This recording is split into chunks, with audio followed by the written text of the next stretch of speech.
Hi, everyone. I'm Marcy from encore.org. Please silence your cell phone and get settled into a comfy place with a drink or snack nearby so that you can be fully present. Now, use your imagination to turn this virtual space into a glorious theater where we are all gathered together.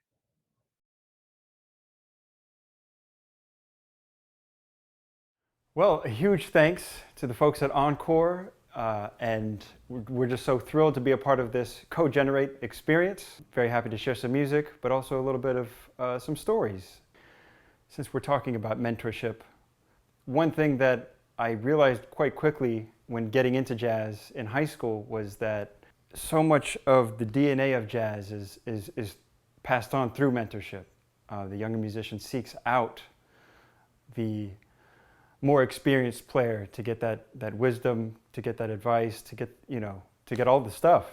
I've been very fortunate to connect with a lot of really great musicians over the years. While I was studying at William Patterson, I got to meet Mulgrew Miller, who was a hero of mine on the piano.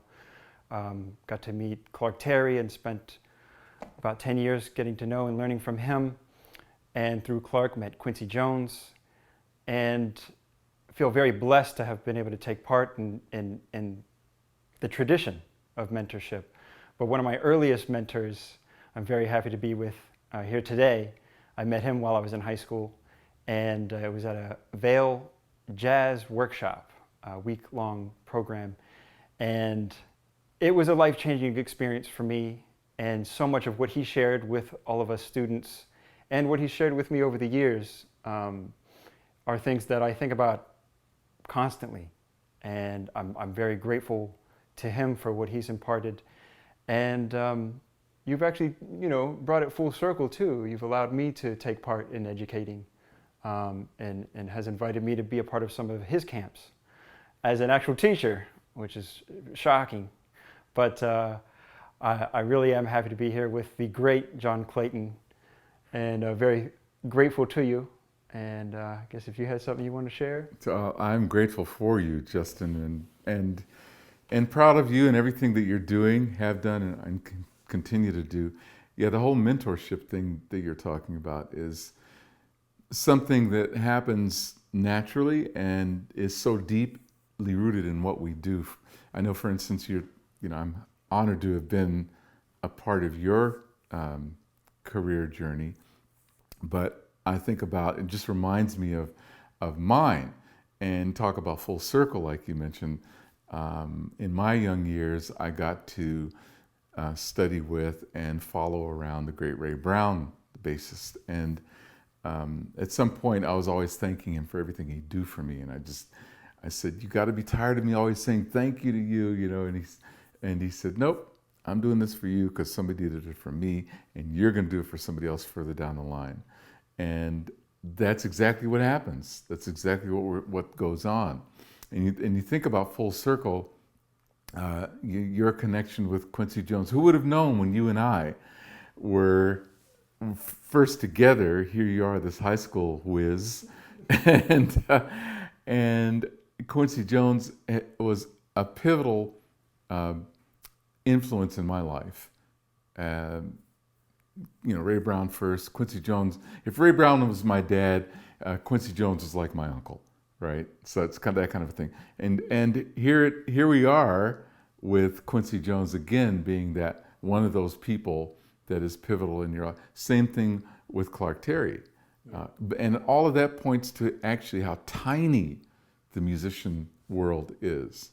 So I find that the more that you and I take care of the music, the closer it binds us and brings us together in that family. It's the saying is, you take care of the music will take care of you. Amen. So yeah, that's kind of the vibe.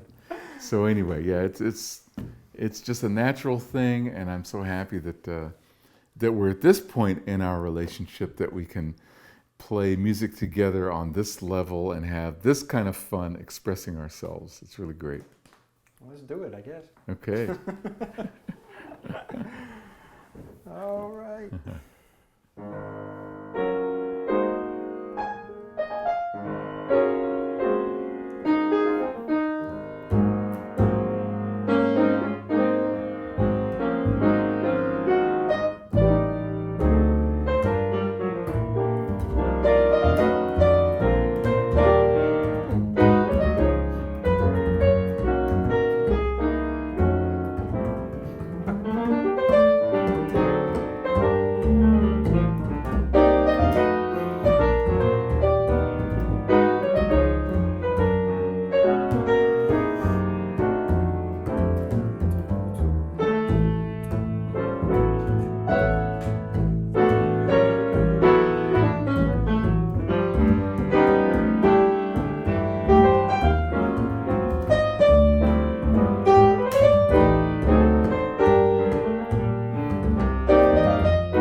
Yeah. Yeah, Justin.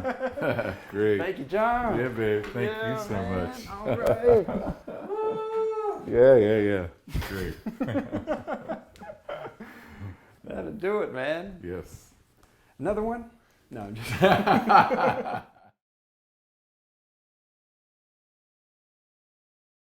Hi, I'm Mark Friedman, the founder and CEO of Encore.org, and I want to welcome you to the inaugural Co-Generate Festival and live stream. And I just want to say thank you so much for taking time to be with us today. I want to start by saying thank you to my friend Justin Coughlin and his mentor, John Clayton. I know some of you may not have heard their conversation before the performance, but it was just as brilliant and wise as the performance. And I hope you enjoyed their music as much as I did. And what we just witnessed, what Justin and John expressed in their words, their playing, their hug at the end, is the very essence of this gathering. It's what we've come to call Co-Generate, a distinct and beautiful thing that happens when older and younger people come together to create something unique and valuable that neither could create on their own, that's mutually beneficial, but that also enhances the lives of other people. It's a fundamental feature of jazz, as John was saying, and music. Just think of Tony Bennett and Lady Gaga's collaboration of a few years ago. But as we'll explore over the next couple of hours, this kind of co-generational connection, collaboration, co-creation holds the key to much more than making beautiful music. It's a fundamental feature of making a beautiful multi-generational society. And that multi-generational society is already a defining feature of the 21st century, with 5 generations living, working together at the same time. So I think I'll close by paraphrasing John Clayton. He said, if you take care of the music will take care of you. And I believe that if we take care of these core, deep, multi-generational connections, they'll take care of us and they'll help carry us forward into a better future. I'll stop there and say that I can think of no better duo to take care of us today, to guide this exploration, than Scott Shigioka and Harriet Cole, 2 dynamic leaders from 2 different generations, 2 different cultural backgrounds, even 2 different sides of the country, who are united by a shared belief in the importance of bridging difference, and coming together across generations to create a future that works better for all ages, not just now, but for generations to come. So take it away, Harriet and Scott.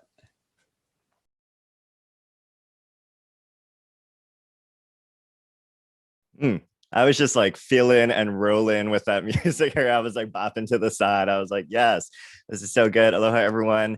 I'm Scott Keone Shigeoka. I am one of your co-MCs for CoGenerate Livestream, along with the fabulous Harriet, who you also see here. A little bit about me. I'm a millennial. I'm a Yonsei Japanese American. Grew up with a deep belief in the wisdom and the magic of intergenerational connections. I was fortunate to grow up in a multi-generational household, small 700 square foot cozy house in the town of Aiea in Hawaii. And, even today I'm living, co-generationally every day. My partner Shannon is a Gen Xer. I'll hang out with my next door neighbor, Jillian, who's 77. My work collaborators, they range in age from their teens to their late 70s. So I get to see this value of connecting with those who are younger and older than me.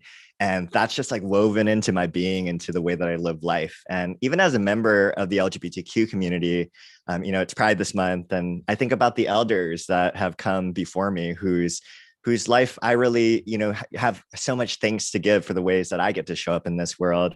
And even to those that are younger for me, my explorations of my pronouns, which I use they and he pronouns, has been inspiring from inspiration from Gen Z LGBTQ community members who've really schooled me about how to rethink my own identities.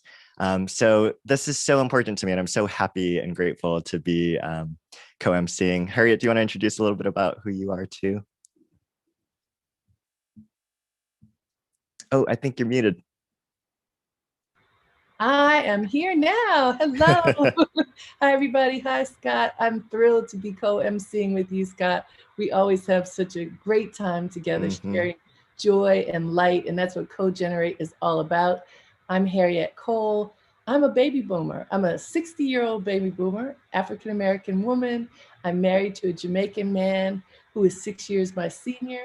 We together have a 17-year-old teenage daughter. And just in thinking CoGenerate, I have to tell you, I gave birth to my daughter when I was 42 years old. So honestly, even in our nuclear family, we are dynamically cross-generational. And I want to tell you a story.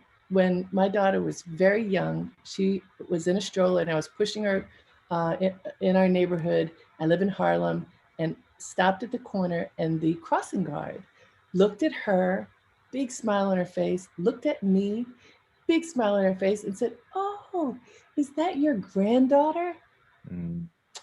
And I was mad. I was offended. I gave birth to this child. What does she think I look? I went there in my head.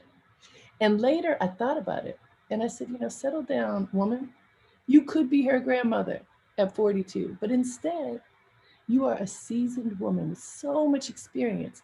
What will you be able to bring your child based upon bringing her into the world at this moment? So I grew up in Baltimore in a family that honored the generations. My grandmother lived to be 101. There were young folks and elders always around. And we understood that you respect people wherever they are. So my maternal grandmother, who was 4'9", just like I'm 5'9", tiny little powerful woman, came to visit us every Sunday. And one Sunday, I was about 8 years old and she was 80. She came in, plopped herself down on the floor, cross-legged, and played jacks with me for hours. That was something that we did together.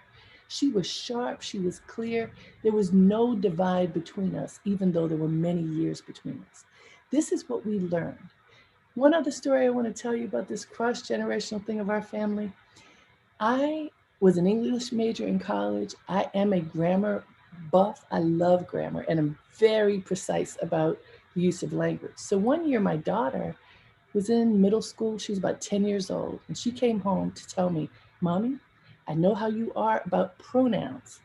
And when you hear somebody say they, and you think because of number, it should be he or she, sometimes you're wrong, because they can sometimes equal a person's identity, and you can't correct them because sometimes it's correct." Scott, that was so interesting because she was my entry point into an understanding that was, it's from a younger generation than mine that we began to consider identity and language and the pronouns that we use. That didn't happen when I was growing up. So through my child. When she was 10, she was schooling me. It's just incredible.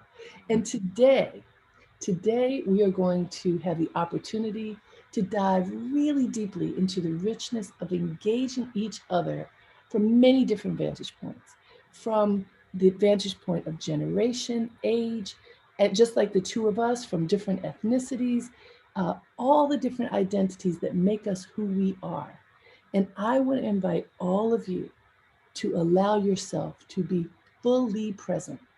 Listen actively to each speaker. Really lean in and learn from their experience, their expertise, their curiosity, their vulnerability about the power of younger and older people together sharing their truth. We have 2 hours together. The hours are going to go in a blink. Don't miss a second. Lean in and learn. We are so grateful to have you with us today. Enjoy. Okay, Harriet, I see you, and that's such beautiful stories, and I'm so happy to be co-emceeing with you. Always a delight, and always like an energetic exchange. Super excited to introduce our next speakers. We're going to be joined by Chip Conley, who is a modern elder who created the first midlife wisdom school dedicated to transforming aging. Chip's also an Encore.org board member. And Chip's going to be in conversation with Jean-Pierre Regis, who is the director of an incredible, beautiful film called Duty Free, which is a must watch. And it's a touching film about Jean-Pierre connecting with his 75-year-old mother after she was laid off from a lifelong job as a hotel housekeeper. So there's this fire and this energy between Chip and Jean-Pierre. You're really going to see them light up in conversation, I'm sure. So I hope you can be present, like Harriet says, and enjoy the conversation.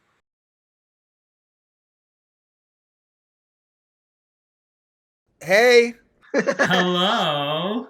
So let's talk about how we met. Let's go back to about maybe 5 years ago. Yeah. Was it that long ago? A couple different people who I think come from the Colgate world. That's where you went to college? Is that right? Is that right? Yeah. Different people from the Colgate world reached out to me and said that I should be talking to you because they knew I was in the early stages of working on a book, which ultimately became known as Wisdom at Work: The Making of a Modern Elder. Mm-hmm. And they told me a little bit about your story, and I reached out to you, and then you told me this story of your mom. And why don't we start with that? I would love to hear, have everybody understand that cross section and what you spent your last 5 years doing. Sure. Yeah. So when they had reached out to you, I had just launched a Kickstarter to raise money to help take my mom on a bucket list adventure, to do all the things she could never do while she was working, because she had just gotten fired at age 75. She was a hotel housekeeper, had just gotten fired from her job with really no reasoning. And she was really down. And I thought, what can I do? And I thought, I need to sacrifice my time in my life to take her and do all the things that she could never do while she was working as a single mom. And I wanted to film it all. And because I thought that there was a cross section between, living her best life, but also struggling to survive at the same time, and thought it would make for a really great documentary, and which, turned out to be great. It's called Duty Free. It's out now. But I not really pleaded, but told you the story, and was like the amount of connection points that we had, or at least you had, to her story, having, run hotels and like loving the housekeeping department. It became a natural fit. And I was really just stoked that you were excited to help me make it happen and come on board as an executive producer. So yeah, and by the way, happy birthday to Rebecca, your mom. Her 80th birthday just happened. So yeah, amazing. So talk about the process of making the movie, but also what you learned about ageism in the workplace, because it was really your mom's story, but then as the word started getting out about it, you started hearing from a bunch of other people as well. Totally. I mean, I lived in my little insular bubble, like you said. I went to Colgate and had a diverse amount of friends, coming out and working in journalism at CNN, HLN, MTV. and thought, well, I am a storyteller, and this is the most personal story that I'll ever be able to tell, that of my mom.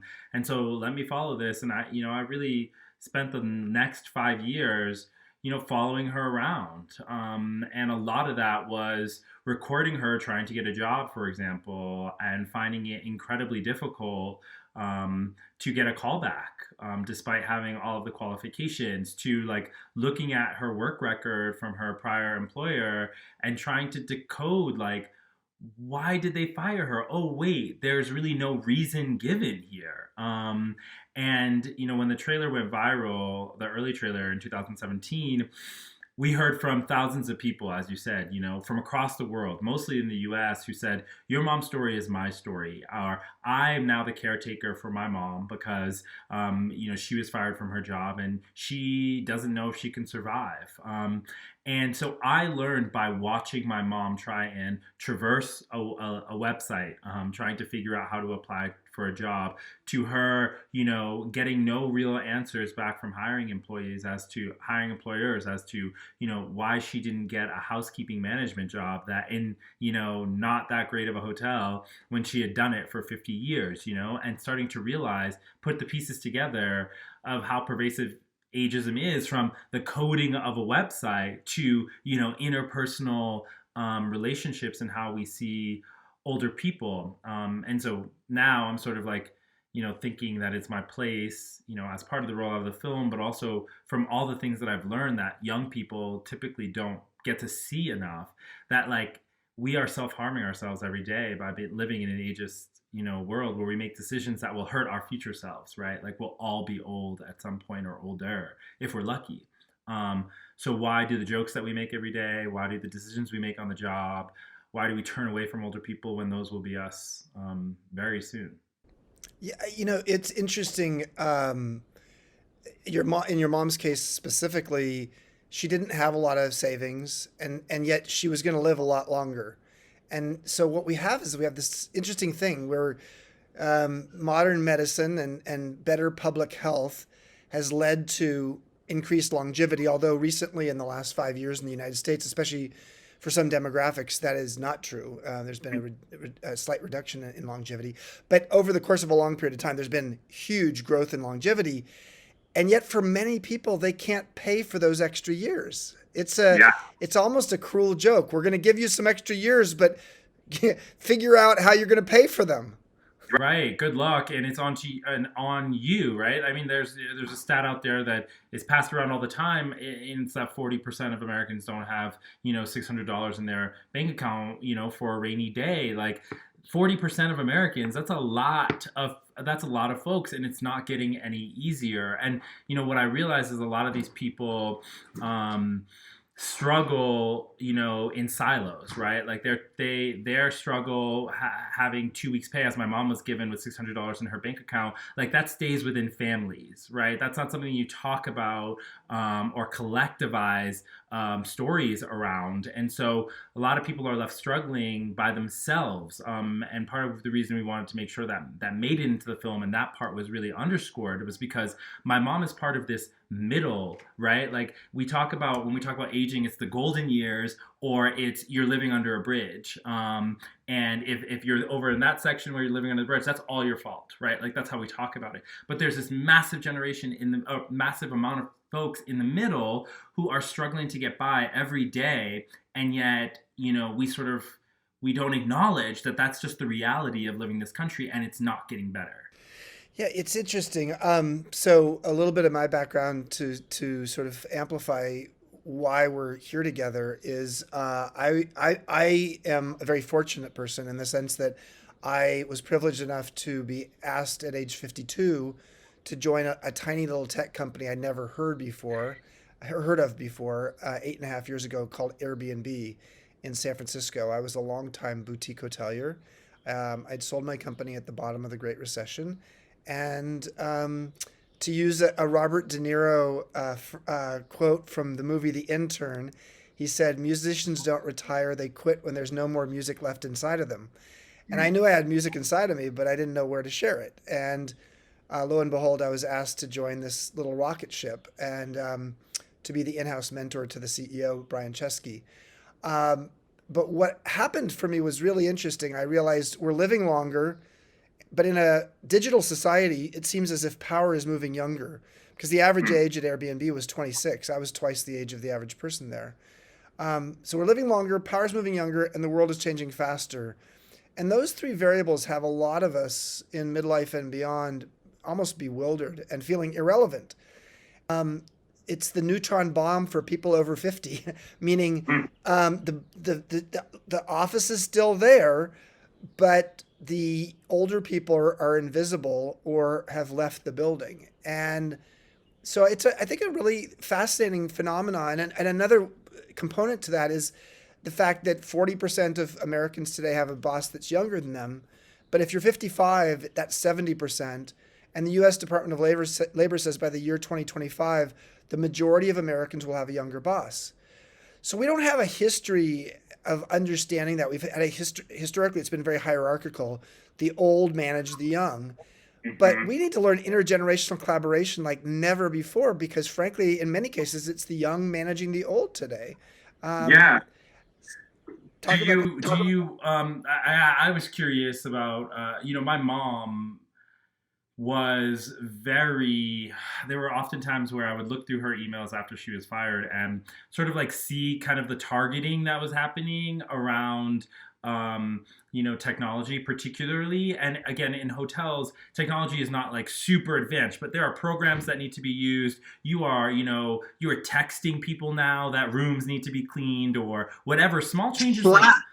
Slacking, exactly. I mean, there's lots of hotel companies that use Slack as their way of communicating. Yeah. Yeah. And, my mom, is like moving toward a phone and having to, say that a room is vacant and clean. I mean, with no training on how to do that. That's where we've moved, right? Where sort of not that young people come in, but businesses are moving so fast and technology is moving so fast that they expect everybody to be native, right? Like that we'll give you a phone and you're going to figure out your way because that's the language of the day. But unfortunately, oftentimes people aren't adequately trained and feel a sense of guilt or shame to say anything. But I was curious, when you were at Airbnb, how did you carry, and I know you talk about it in your book, but how did you carry the weight, I think, that a lot of people would have of feeling older every day, everywhere you looked, at every turn? How did you deal with that? You wore it on your sleeve? I think that, and let's also recognize I had the privilege of being asked to join, so it was not somebody who had to fight for a job and maybe pretend I was younger. But within a month or two, they started calling me the modern elder at Airbnb, and I was like, oh my God, is that a good thing or a bad thing? And they said, no, it's a good thing because you're as curious as you are wise. And they said a modern elder is both curious and wise. And that really defined me in my 4 years full-time and then 4.5 years as a strategic advisor. I realized that I was going to be part-time mentor, part-time intern, or what I call a mentern. And a mentern is somebody who is at times in the role of helping to educate and helping to show, with Brian Chesky, the CEO. I mean, he was 21 years younger than me. I was mentoring him, but he was my boss as well. And he was the CEO and I was the head of global hospitality and strategy. And many of the things I needed to help him with were usually EQ skills, emotional intelligence skills, leadership skills, and things like that.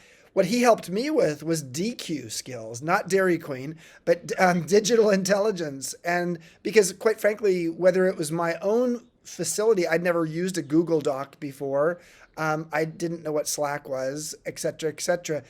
But it was not just that, it was also understanding the technology industry. Here I was, somebody at age 52 who had never worked in a tech company before, who frankly for the prior 24 years had been CEO of my own company. So I hadn't been reporting to anybody. Right. And all of a sudden I'm in a tech company reporting to someone 21 years younger than me and in charge of strategy for this tech company that's growing quickly without even knowing what it means to ship product, which is some lingo that I had to learn. So I would say that one of my pieces of advice to people who are in midlife or later who want to be in the workplace is, number one is don't come from the place where you have to think like you know it all. because anybody who acts like a know-it-all isn't going to be all that well liked in the workplace, especially if you don't know it all. I mean, you're going to be learning along the way. As a headhunter once said to me, she said, if you're interviewing for a job and you're 50 or older, don't play games with your resume, don't play games with your age, but show up with curiosity. If you're doing an interview, show up with curiosity and a passionate engagement for what you're doing. If you do that, people won't notice the wrinkles, they'll notice your energy. And I think that's really true, because when you show up, your mom, Rebecca's 80 years old and has the energy of, it's probably of how she was when she was 25 or 30 years old. Not all the time. The truth is that as we get older, our energy is different. But she has an energy, and she has a joie de vivre, which was the name of my boutique hotel company, a joy of life and a spirit. And when people actually feel that energy of the spirit and the joy of life, as well as the emotional awareness of other people, and that growth of EQ as we get older, people really are drawn to that. And one of the things that a lot of people don't know, there's a lot of qualities about older workers that are myths that are not actually true. And then there's some that aren't even talked about. But like one of the ones that's not talked about is the fact that as we get older, yes, our memory is not as good, but what we actually get better at as we get older in terms of our brain is what's called crystallized intelligence, which means we know how to connect the dots. We think holistically and systemically, which means that you can sort of rise up above like the focus, which is what young people are really good at, and see something that is a pattern that others can't see. And that really helped me at Airbnb. It helped me to occasionally ask very simple questions that might have sounded like they're coming from a 4-year-old, but they helped us to see our blind spots. And, and additionally, one last thought is Google did a study on what's the most common variables of effective teams within Google globally. And the number one, this is called Project Aristotle for those who are geeks like me and like to research these things. The number one quality that defined successful teams was psychological safety. And there's a ton of evidence that shows that as we get older and we have diverse teams across all diversity, but let's talk about age right now, you actually increase the psychological safety when you have a diverse team. And when you have a diverse team that includes older people, because older people generally, on average, have more EQ as they've gotten older and they're more emotionally moderate, the team has a psychological safety that allows those who might be usually not heard on a team to be heard better. And so there's a lot of evidence that says, age diverse teams are actually a really big positive for the workplace. Well, I mean, I've learned a lot along this journey about age and aging and ageism and care and the need for, change in workplaces and in society. And so, I'm thankful to you for coming on board and fueling, Duty Free and the creation of it and getting my mom's story out there, because truly it's changed my life and it's changed her life beyond, and taught us a lot about what's next for us in terms of getting the word out, getting her story out, and encouraging others to share theirs. So I just want to thank you so much for that, Chip. Well, and I want to thank you for helping to elevate a subject that doesn't get enough attention, which is how do line level workers who want to work late into their lives, not just their careers, how do we give them some hope and some opportunity to see that they're not alone? And as a longtime hotelier, your story your mom's story meant and means a lot to me. And I think what it does is it just helps us to keep the conversation going about, we're living in a society where, generally speaking, people are getting older, and yet more and more of them, by choice or necessity, are working longer. And so we're going to see more people in their mid-70s or later in the workplace than we've ever seen before. So we better figure out not just how do we make room for them, but more how do we actually connect them to younger people in a way that's both, it's almost like an intergenerational potluck, and everybody brings to the table what they do best. Man, that society I'm telling you, for having lived it with my mom, it would be one that would, I mean, be just revolutionary. It would be a beautiful place. So yeah, All right. Thank thanks for you. taking the time, Chip. Great to see you.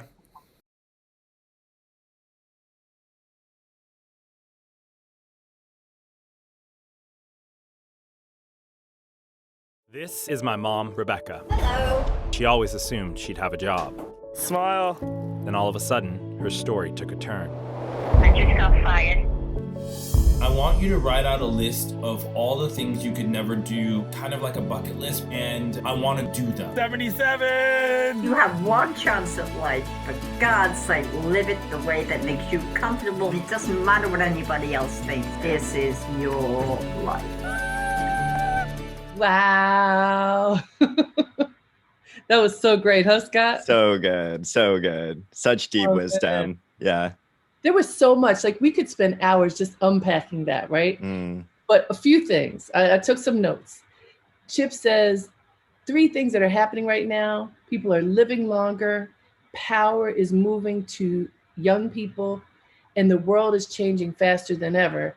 So he says we have to learn intergenerational collaboration, which is so incredibly important, because what we saw from Sean's mom, and just the fact that we can be powerless. You live longer, you have all this experience, but then you can't afford to be alive.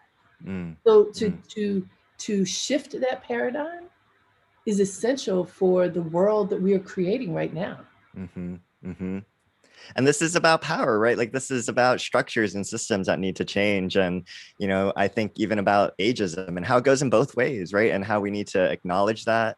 And I also think about these new bright spots that are emerging. I saw in the chat on the live stream, like people were resonating with modern elder. It's something I love too, because we have all these rites of passages for folks as they enter into adulthood or into their teen years. But what about as you move into your midlife, as you're falling upward, as Richard Rohr says, you know, into your second half of life. So I think this is just such a powerful, rich concept. And what are the other bright spots out there that we can look towards?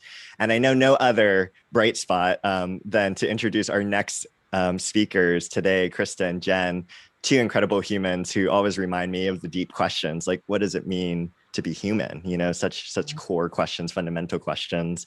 Krista Tippett, for those who don't know, is the founder of the On Being Project and is also the host of the podcast On Being. And for those who don't know, Reverend Jen Bailey, she's the founder of Faith Matters Network and is an ordained minister and a national leader at the Multi-Faith Movement for Justice. And they're really going to talk about how this work of bringing the generations together is deeply human. It's a part of our calling. It is what makes us fundamentally human. I'm going to let their conversation speak for itself. I hope you all enjoy.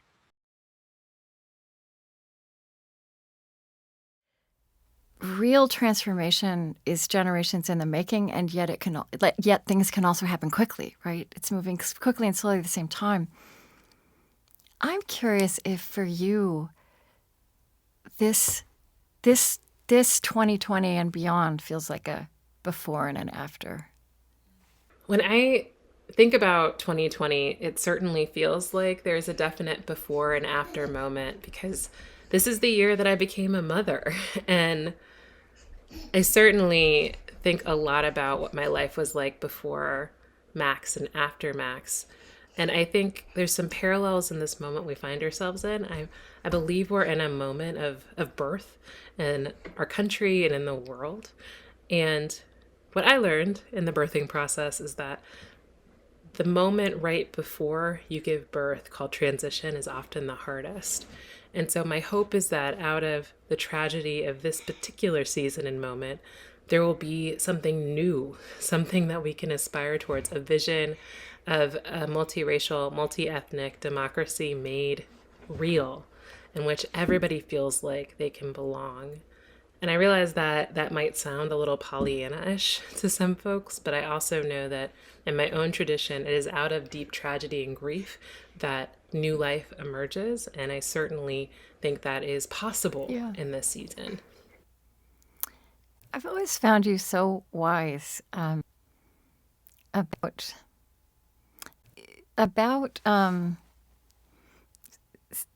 that, about sitting, attending to the breadth of experience. And I mean, you are a pastor, right? It's a pastoral sensibility. But what I've seen you do is really offer it up to your generation, you know, and to our generation in time. That, I mean, I feel like that question that you asked me, I feel you really embody of seeing that the work that is upon us has been long in coming, and it is long. It is the work of the rest of our life. I mean, it's funny. I think I've never, you know, I remember when I first was studying the Bible when I went to seminary, because I wasn't religious for a while, but reading the story of how Moses doesn't make it to the promised land and thinking that was such a wrong ending. Okay. I mean, I was just like, that doesn't make any sense. And now that I'm 60 and we're in this we're in, I feel that so clearly at what I'm going to do for the rest of my life. I will not see, you know, the end, the final fruits of, and that is fine. And it's the way of things. But I'm also partly able to just embrace that because I see you, right?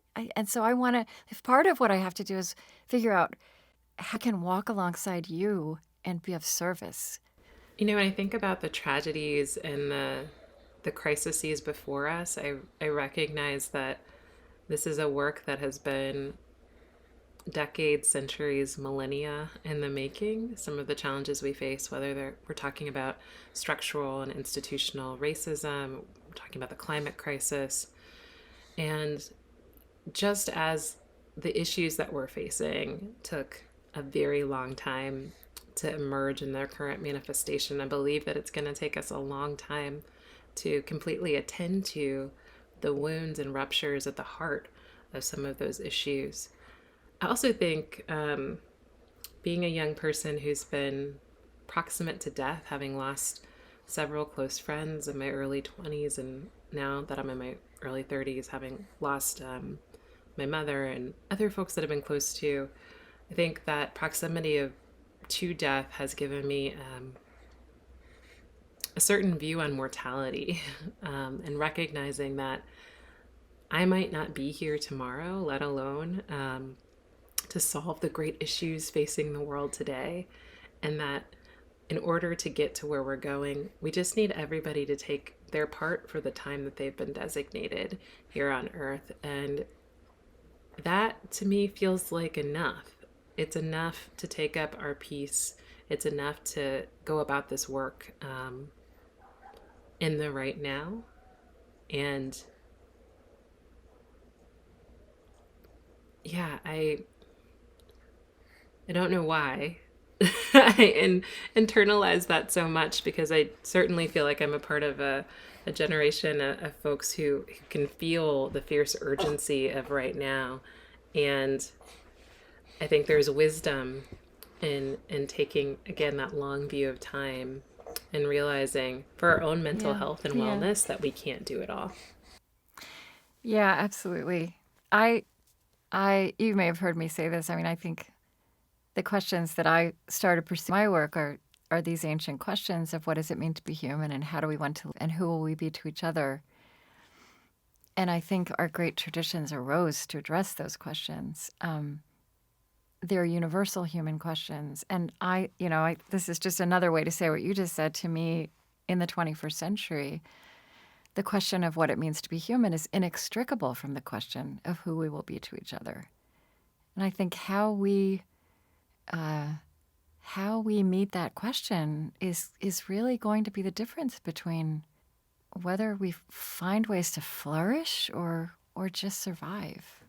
The language we have for this comes from these places, these repositories, this part of the human enterprise, where we have been asking across generations, you know, who God might be, and that's a way of asking who we are and what we pay homage to and what really matters and who we'll be to each other.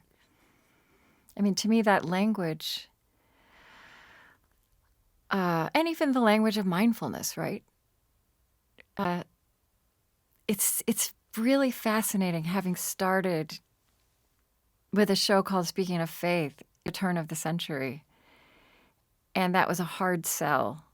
And finding that we come kind of full circle in my lifetime, not necessarily, I mean, you know, not to an embrace of the forms of the tradition with which I grew up, or even with which you grew up,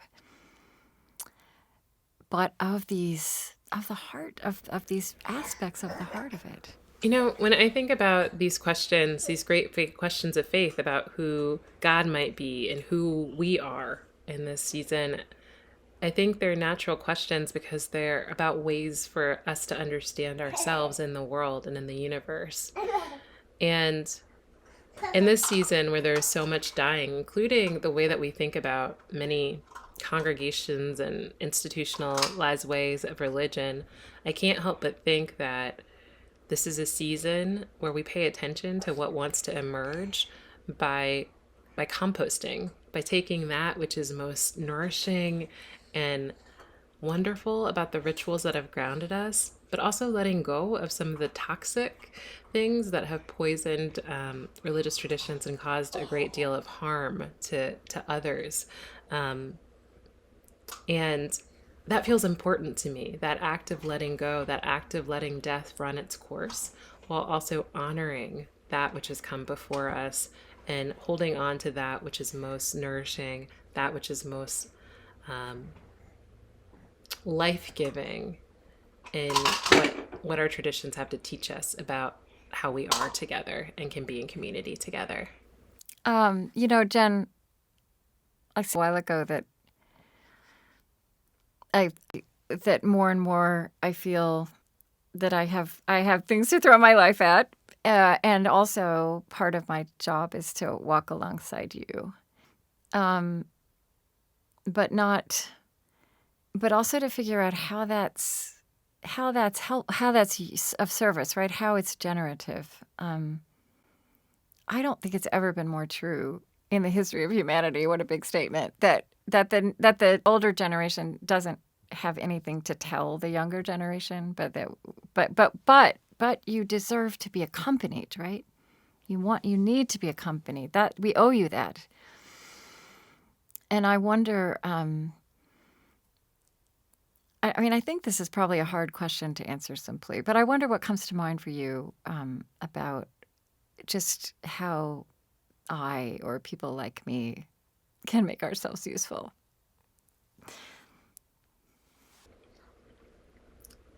You know, not only do we deserve to be accompanied, but you deserve to be accompanied. I think there's a special magic that happens when generations come together. And when we see ourselves as co-learners and co-teachers, there's a mutuality that emerges and a collapsing of power dynamics that invites us into a space of sharing our stories as co-learners. Yeah. And reminds us that we have so much to learn from each other.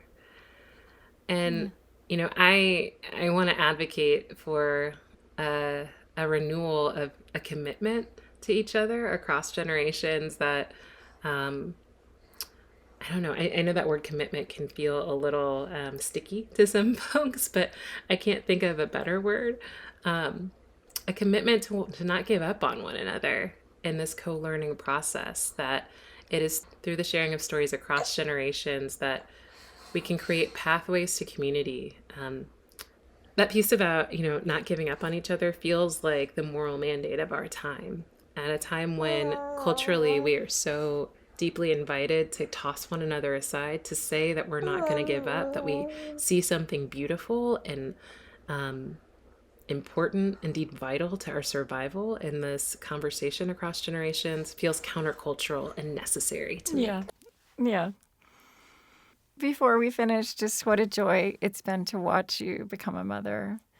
It's so thrilling for me to watch this, even though I haven't seen you in the flesh. And I haven't seen Max in the flesh, but even from afar, I don't know. It's, it kind of just, I mean, all these things we're talking about the passage of time and the generations and inherit and what we, how we send others forth and what we transmit. And to watch that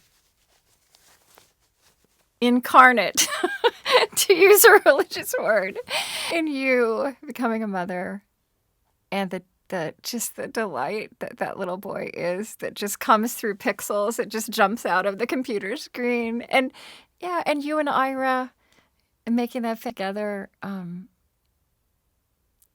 it's just been amazing.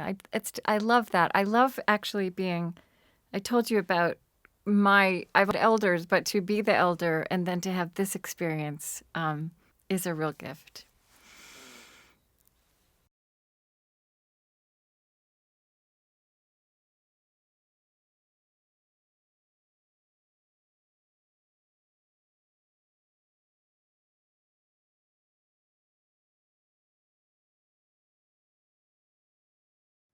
I'm Paul Irving, and I chair the board at Encore.org.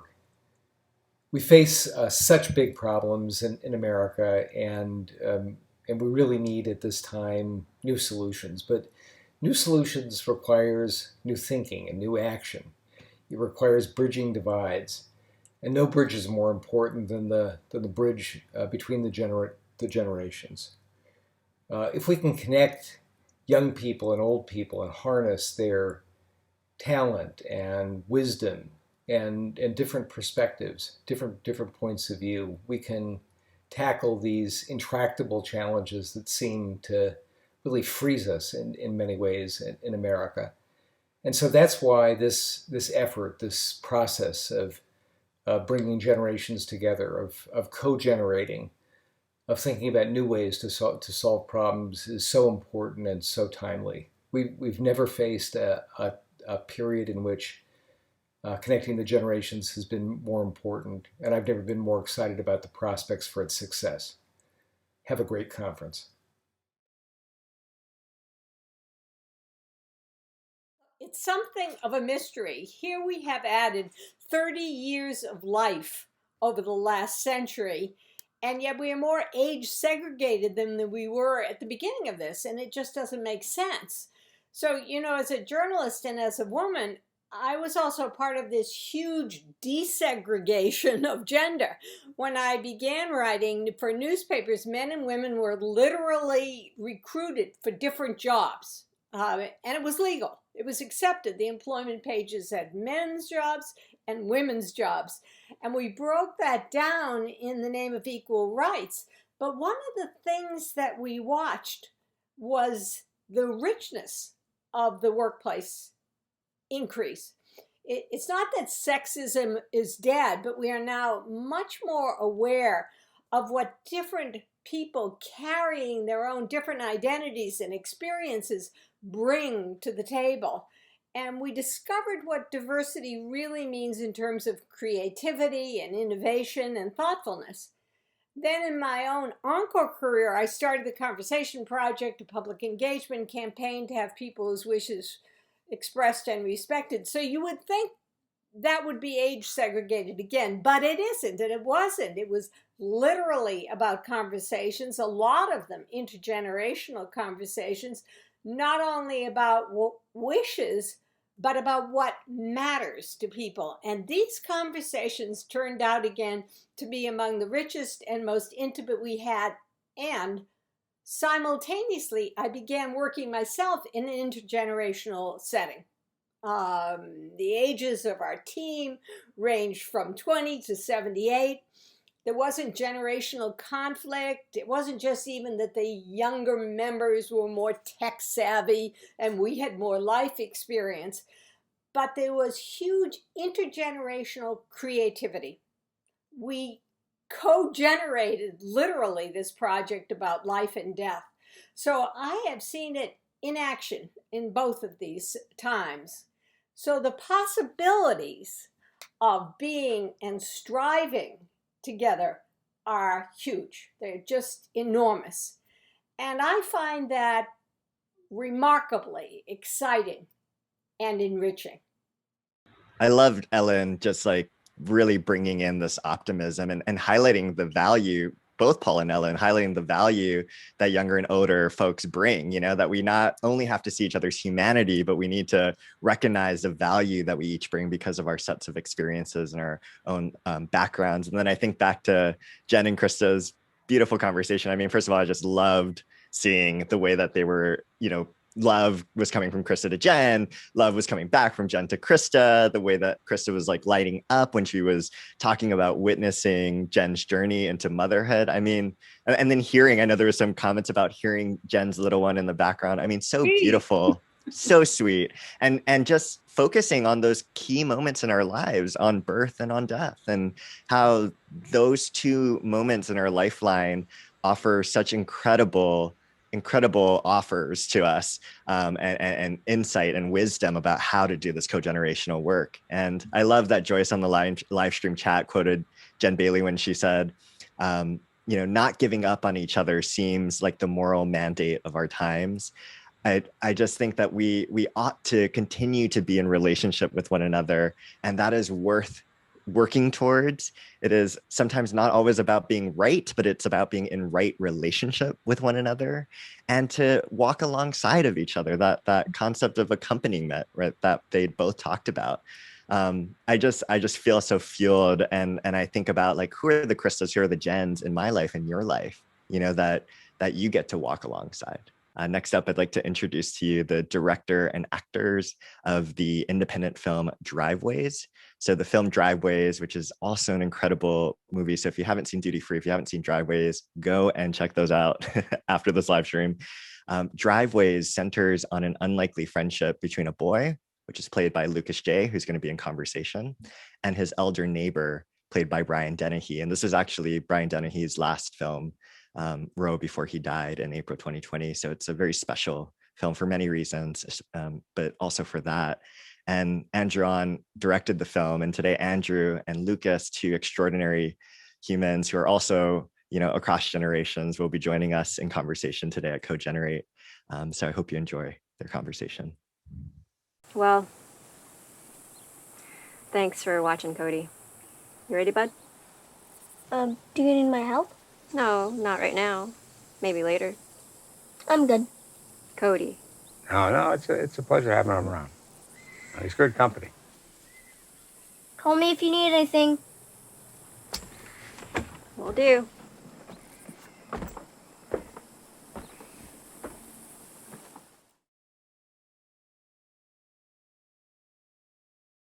Hey, how's it going, Lucas? Good. How are you? I'm good. It's been a little while since we've chatted. Yeah, it feels like forever, doesn't it? It's been a long pandemic. Yeah. Where we actually released our movie Driveways, like toward the beginning of it. Yeah. How do you remember that experience? Did you have fun with that release of the film? Yeah, I love rewatching the movie. It's kind of like an experience, especially at that like kind of time. It was really appropriate for that movie to kind of release. It definitely gets a little more emotional when I watch it more and more. Yeah, especially now. Yeah, I know. So, one of the actors, your co-star, Brian Dennehy, he passed away, right before the movie was released last year. It's definitely really difficult to watch the movie now in some ways because,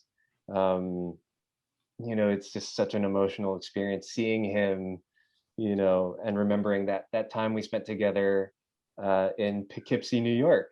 Mm-hmm. Well, I'm so interested in kind of hearing you talk about like what drew you to the film and what you were so excited to do and in the movie, what you were excited to be a part of. I love the concept of Driveways, like two generations coming together. I just kind of feel like it's such a great idea. Well, tell me a little bit about what it was like working with Hong and working with Brian. I feel like both of them, we kind of just hit it off really well. We became like fast friends, and Brian, he was like very experienced, a very experienced actor, and I'm like kind of new to this because this is my first big thing, and I feel like he kind of just he really helped me kind of improve as an actor. And he gave me a lot of like wisdom and knowledge about, you know, acting and in the profession, and just like in life in general. It really felt like an experience working with him alone. And with Hong, we had a chemistry read, and that was great. We also hit it off really well. So it did really feel like we were kind of like related, like mom and son. Yeah. Yeah, I think what really drew me to the story was this narrative of coming of age, of learning about yourself from the perspective of, you know, a young boy, a mother, and an older man. And that was really interesting to me because we could really capture the breadth of the human experience. Yeah. And I love that, you know, you and Hong really felt like mother and son, and the friendship that Del and Cody have, you know, was really authentic because you and Brian became really good friends. You know, I think that there was a closeness between all three of you that really showed this kind of intergenerational, you know, bridges that, you know, I think is really like beautiful and meaningful, and really allowed for us to tell something like so like human. Yeah. I think what was really special about working with you, Lucas, was that you brought such a energy and joy. You know, I remember you were like dancing between takes. And Yeah, I do a lot in acting. Yeah, like on set, I dance a lot. is dancing keep you like loose and excited? And like a little happy feeling I do in between takes kind of gives me like a little more energy. Yeah.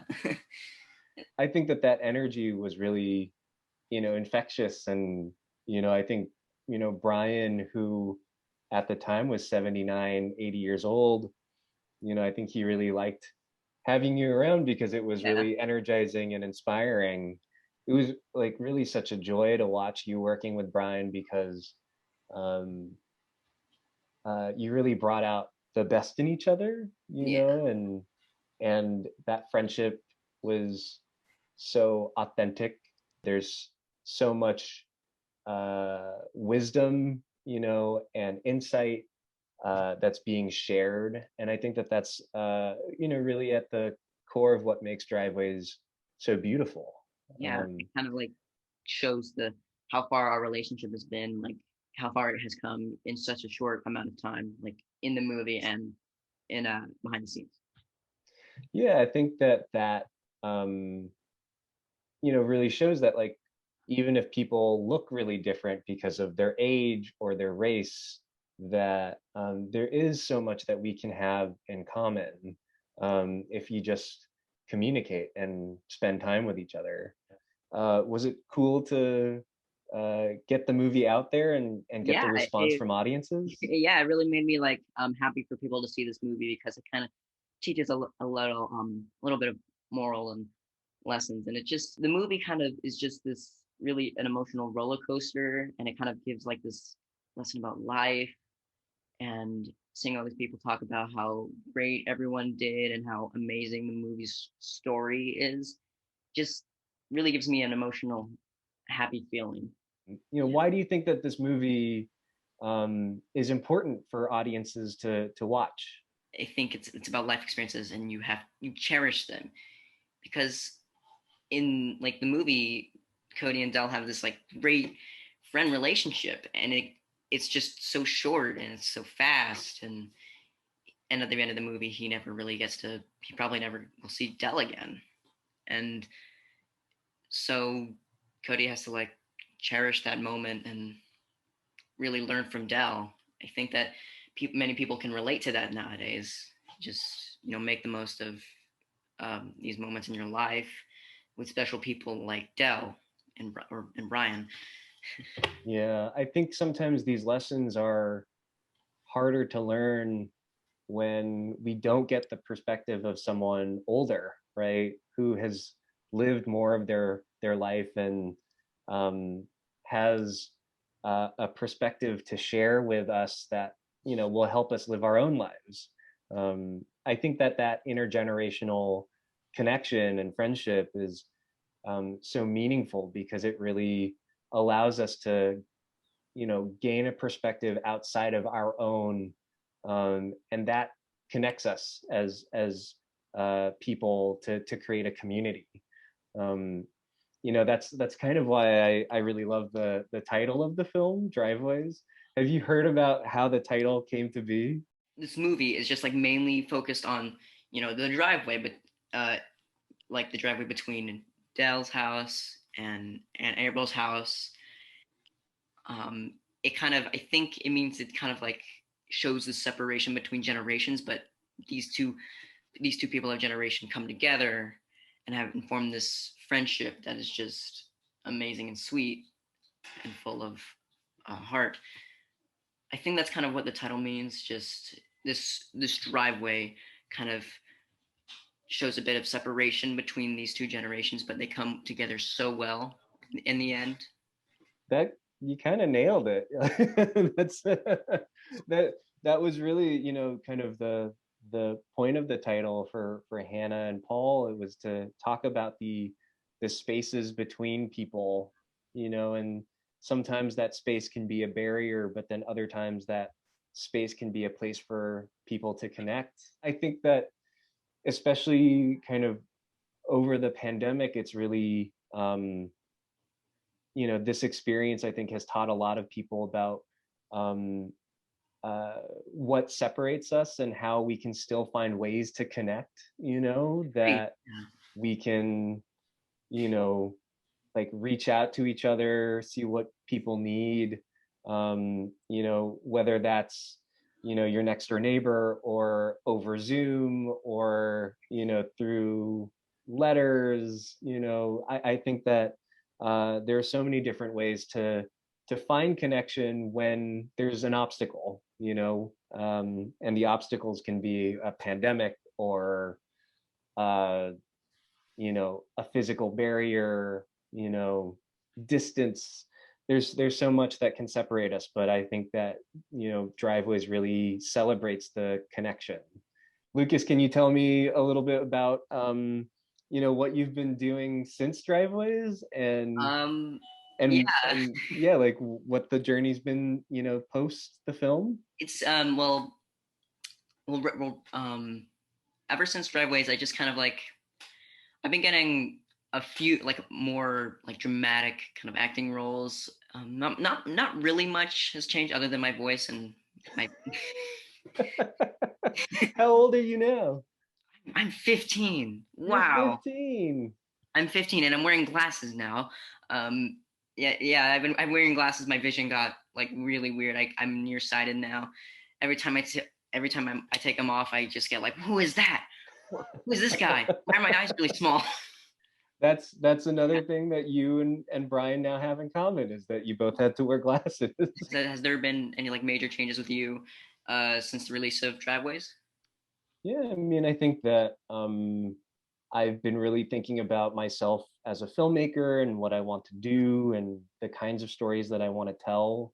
What I really loved about, you know, working on Driveways was that I was telling a story that really anybody could watch and you could connect to it because of these three different characters of three different generations. And I want to be able to continue to make films that connect to different generations of people, because I think there's something really meaningful about shared experiences in art and how, you know, I can watch something, you know, my nephew who's 5 years old can watch something and my dad who's, you know, 68 can watch something. Like it really makes it really like such a communal experience. And I think that that's what's so special about art is that we can all watch it together, we can all experience it together, and talk about it. I kind of like something about Driveways I love is that everyone like the main characters are kind of like struggling with each individual thing and they all get equal time to kind of like share it with the audience. Yeah. I think that the way that the film, you know, celebrates the ups and downs of our life, and that, you know, even if it is a difficult thing, that we can come out of it, you know, stronger, wiser. You know, I think that it's an optimistic way of looking at things, and I think that that's really important to see in art. Well, Lucas, thank you so much for chatting with me. Thank It's you. so good to This has see been you great. again. Yeah, it's been so long. It feels like forever, doesn't it? I know. Yeah, especially since like you've grown up and you've got glasses now. My glasses, hair's messy as always. Well, I hope to see you like sometime in person will again. soon. Like this is great. I really don't want to leave. I just like know. talking over and over and over. Like, yeah, just I love talking to friends like you. Like it's always an experience to talk with you again. Oh, thank you. Well, it was good seeing you again. I'll talk to you later. All right. Oh man, Scott, I love that conversation. Just the cross-generational experience between the two of them. You know, it's so important to me also as a mom. I've always talked to my daughter as a human, not treating her like a little girl, even when she's a baby. And what we just witnessed between Andrew and Lucas was an equal conversation, you know, and I think that's what we see in that film. That clip, first of all, that this young man got to work with Brian Dennehy, an iconic actor, was a gift for him and probably for them both. But one of the things that I loved in that little clip was to see them just being together. They weren't trying hard, they weren't pushing, they were just in the same space, enjoying each other's company. And you know what they talked about was, again, I'm writing stuff down. They talked about that it was telling a story that is so human, that it was about life experiences. And one great thing that I heard was that sometimes space can be a barrier, and sometimes space is a place for people to connect. That resonated so strongly for me. I think if we could all take that in and recognize space can be good. What do we do with it? How do we use it? How do we nurture it so that it can be fertile ground for engagement with whoever shares that space with us? Yeah, and I think, I think about the power of films or the power of music. Next up, we're going to have a performance, and how the arts and the culture have a huge role to play. I see there's a lot of folks on the live stream who come from that space, such an important space to be in this work too. And connected to that, I'm so excited to introduce our next performance, which is from Grammy-nominated singer, songwriter, MC Maimouna Youssef, also known as Mumu Fresh. And she's a living example of this co-generational storytelling that happens within families, outside of that, into a broader circle of compassion, and how that can really drive into your own artwork. Maimouna grew up singing gospel and jazz with her mother in an African-American Muslim household, and learning the songs of enslaved African-Americans. She also draws inspiration from her grandparents, who are Choctaw and Muskogee. And they taught her traditional Lakota and Choctaw songs as well. So today she's going to bring all of that, all of her culture, all of who she is, and she's going to be sharing a song with us called A Healing. And it's a beautiful song that I think you all are going to resonate with, and I hope you enjoy.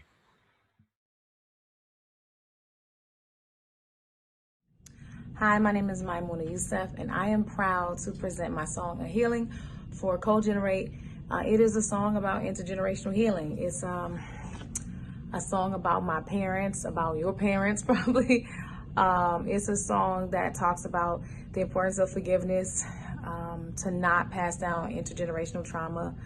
It is about giving each other grace and understanding when we are not in our highest vibration, and helping one another to eventually heal together so that we can, be in our highest vibration and expression of love towards each other. So this song is called A Healing. Hope you enjoy it. We all need it.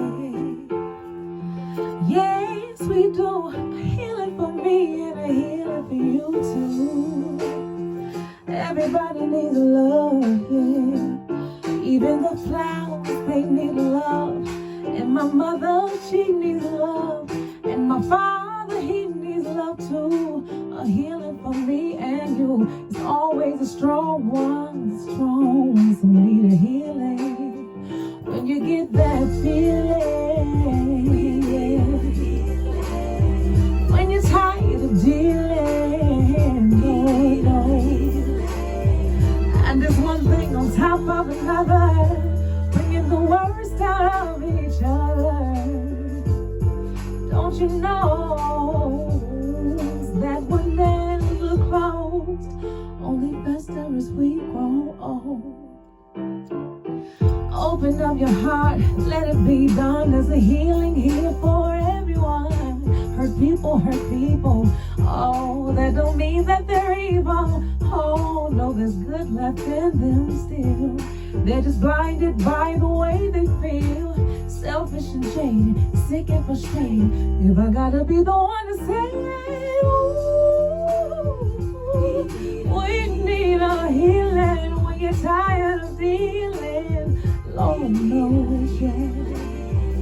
And there's one thing on top of another, bringing the worst out of each other. Cause you know that we never close, only fester as we grow old. I wrote a letter to my mother, but I burned it before she read it. It said, I wish you would try to forgive Dad for extra credit. And you think I'm a daddy's girl, it probably makes you jealous. But if he dies before you dead it, you'll regret it. And if not for him, then just for you, so you can stop reliving it. I know he can be a oh, sometimes I get it. Your arguments are full of merit. I feel the same way about you know who. But please don't let it stop you from giving love. With your entire heart, mommy, you was made for joy, and the struggle's just a part of this thing called life. We wouldn't care to learn these lessons if things was all nice. And every time we get burned, if we don't die, we grow wise. Do you remember what you taught me about the power that's higher, that'll rise you like phoenix from fire? They say the sins of the father shall visit the child, but if we learn to forgive, we heal right now.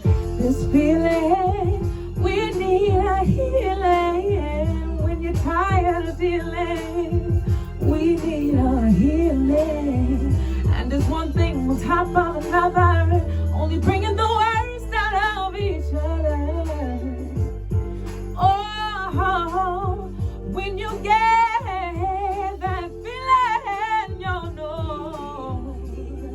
Oh, when we're tired of dealing, we need a healing. And there's one thing on top of another, bringing the worst out of each other. The only way to have peace while we live, is to learn to forgive. Thank you.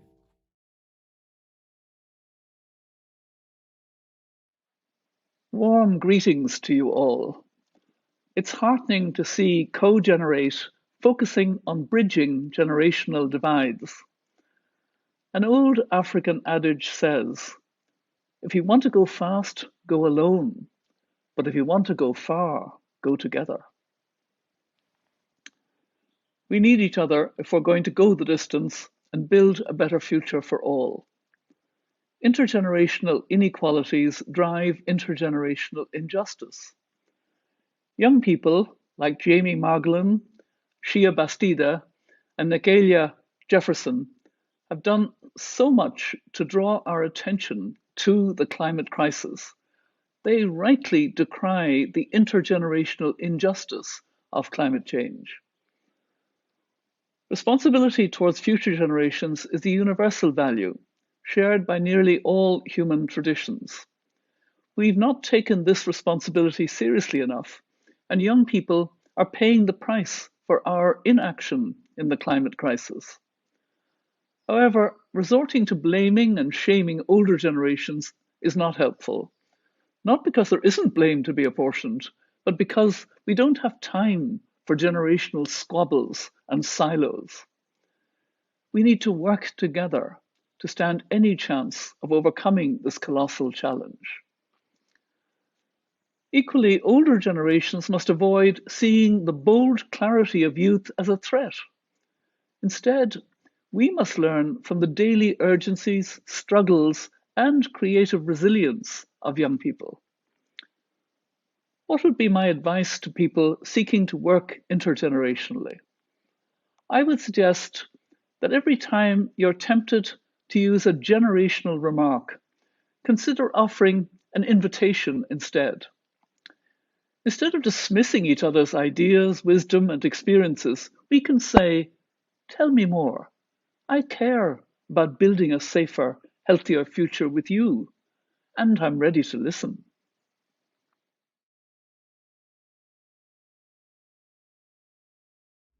Hello, this is Jamie Margolin. I'm a youth climate justice organizer. I'm 19 years old, and I co-founded the international youth climate justice organization called Zero Hour, as well as published a book that's turning 1 year old this year called Youth to Power, Your Voice and How to Use It, which is a guide to being a young organizer or an organizer of any age for any cause. A lot of what I've said has the word youth in it a lot, and in the climate movement, there's been a bit of a generational divide where it's been framed in some senses as the older generations versus the younger generations. But I don't think that we should be treating the climate crisis as an issue of old versus young. The movement has to be intergenerational.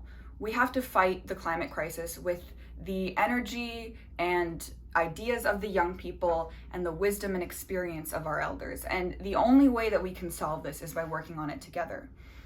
This isn't about the older generations ruined everything for the younger generations. It's about those who don't care about the earth and those who are greedy ruined it for everyone else. There are indigenous elders who in the Amazon rainforest and all over the world who have been fighting for climate justice long before I was even born.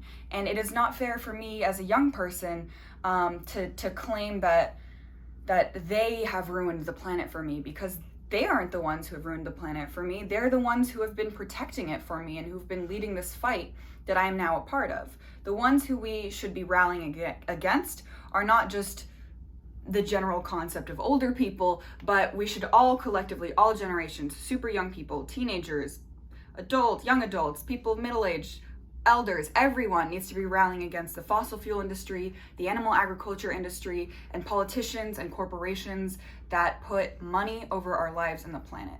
This is an issue that can only be solved intergenerationally. All generations have something to offer. All generations have something to learn from each other. And we all have to join together to fight the climate crisis before it's too late, because this is Zero Hour. Well, thank you, Maimouna, for that beautiful performance. Super inspiring. And you can check out her music by searching for Mumu Fresh. She just dropped an incredible album, Vintage Babies 2, Queen of Culture.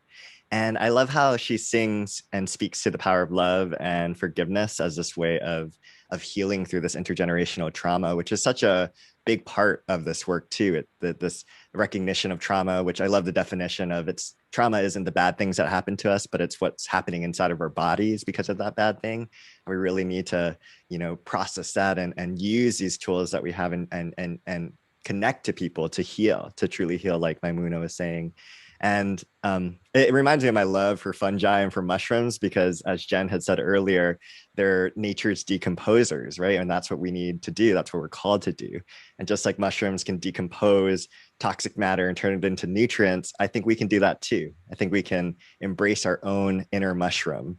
We can turn our trauma and transform it into something that serves us, whether that's like resiliency or courage or strength.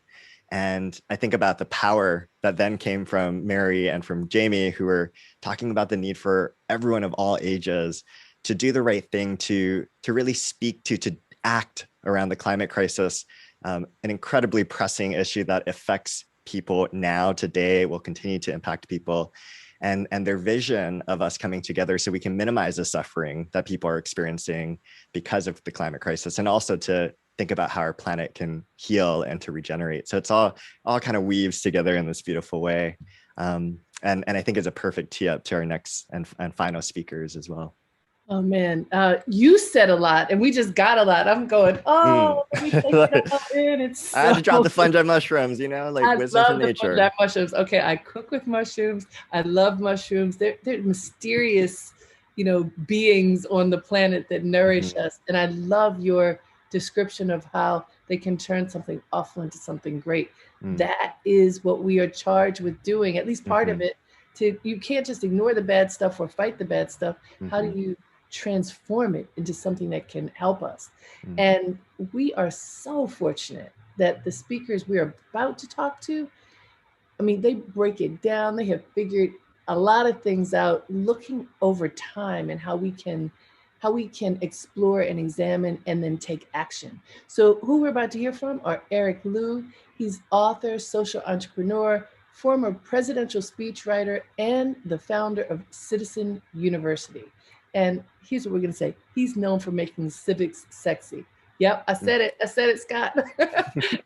and in conversation with him will be Angela Glover Blackwell, a powerful woman. She is founder in residence at Policy Link, host of the Radical Imagination podcast, veteran social justice and equity advocate. Lean in, y'all. Listen, you don't want to miss one moment of this conversation.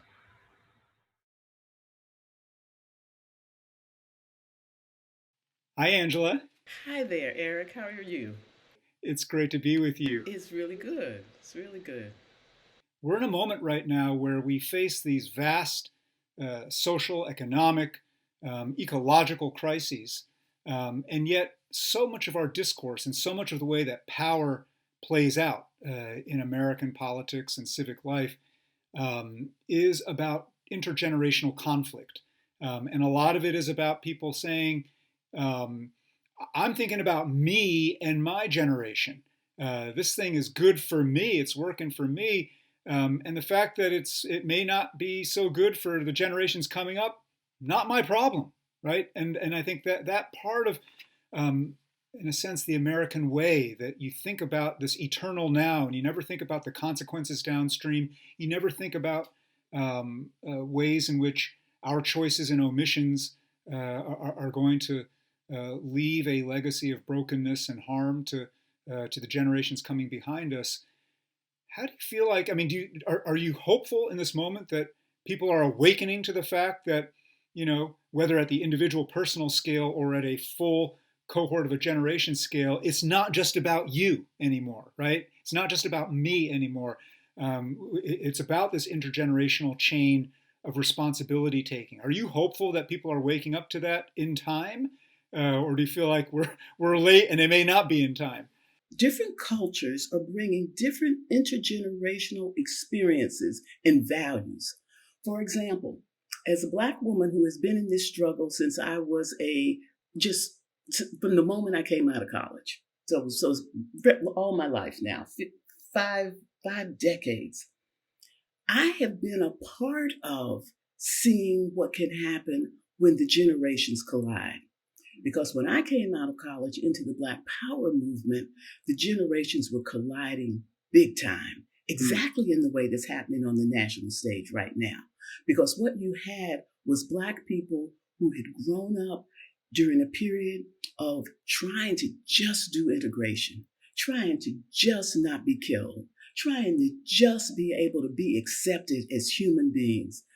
My generation then enters and says, oh, that was a given. We're about power. We're about Black power. We're about forget all that. How do we really transform the economy? How do we get elected office?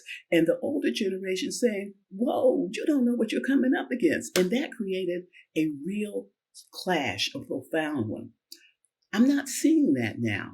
People who are part of the Black Lives Matter movement really remind me a lot of myself when I came out of college into the Black Power movement. And I have been surprised how what I said when I was 21, don't trust anybody over 30, isn't even part of the rhetoric. By the way, we didn't trust anybody over 30. How silly is that?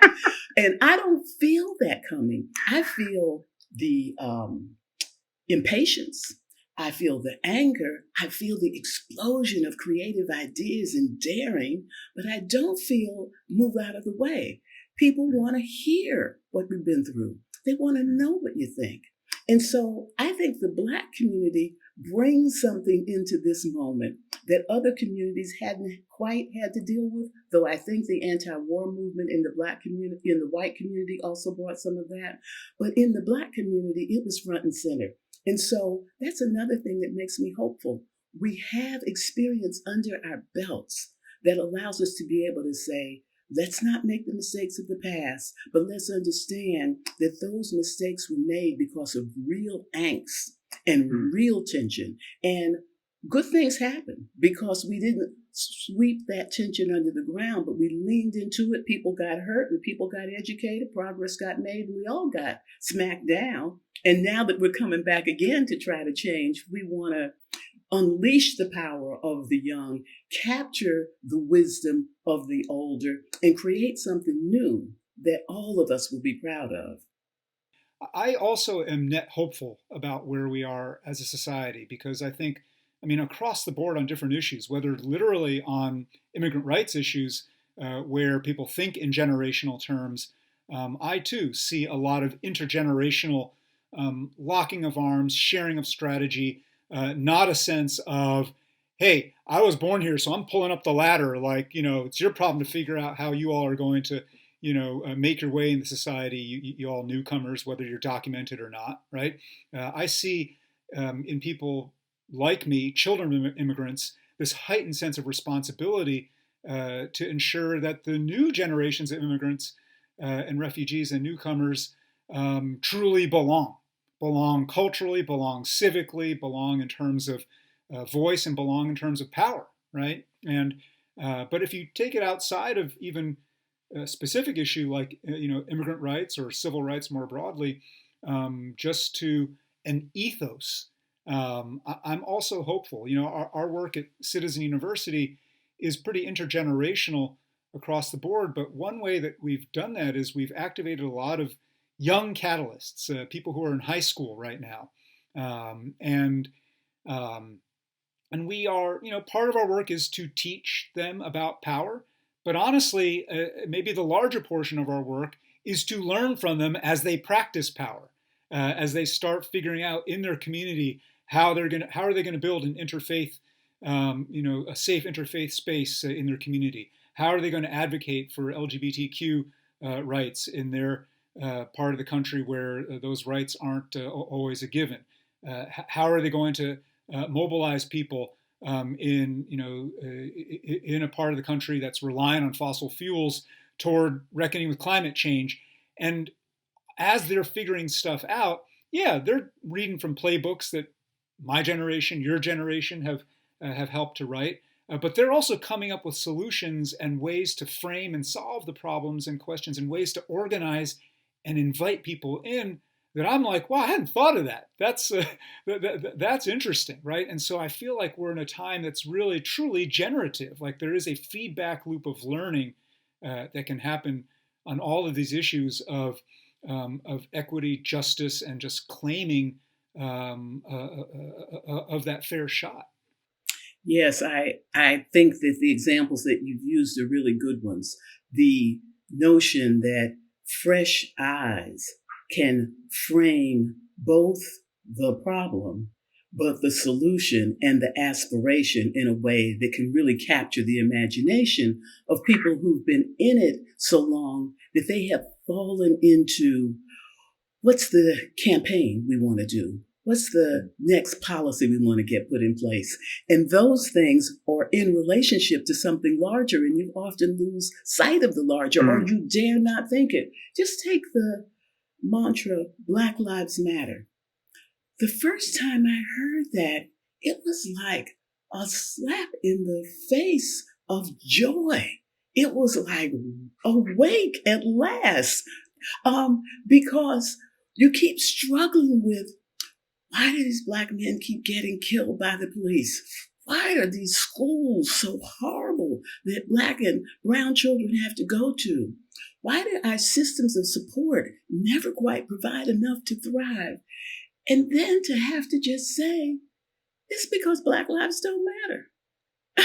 If your life mattered, the education system would cherish you. If your life mattered, the police would struggle to figure out how to make sure that you're whole after that. To just say Black Lives Matter, it took a fresh take on the affront that had been going on for so long to just say, well, yeah, Well, yeah. And then to say that just because you say Black Lives Matter doesn't mean that you have to know every way to be able to realize that it set a new bar. It set a new table. It set a new foundation from which we could begin. And then there's a real welcoming to have people who get it come in and help go to the next stages. It is so important to be able, at a moment for transition, to be able to quickly put aside, if you're older, allegiance to the way it has been done. Just put it aside. To be able to tell people the circumstances under which you did your best work without using that story as a defense for mistakes you may have made or an excuse. These are just the facts. To be able to accept that reform work probably has been unhelpful if you are propping up a system that was designed to keep you down. And how to be able to ask, how do we reform in different ways? How do we reimagine? And how do you join with people who have the audacity to say it all and to lean in ways that we never have before and see them as your best partners, not a problem to be solved? There's nothing like a moment where everything is called into question. Yeah. So a couple things come to mind, hearing you say that. And I had to write it down when you said a slap in the face of joy. What a combination of sensations, just that. And what seems like it does, those two things don't fit. It does, because it is that kind of both a shock and an awakening, but also I'm so glad to be kind of,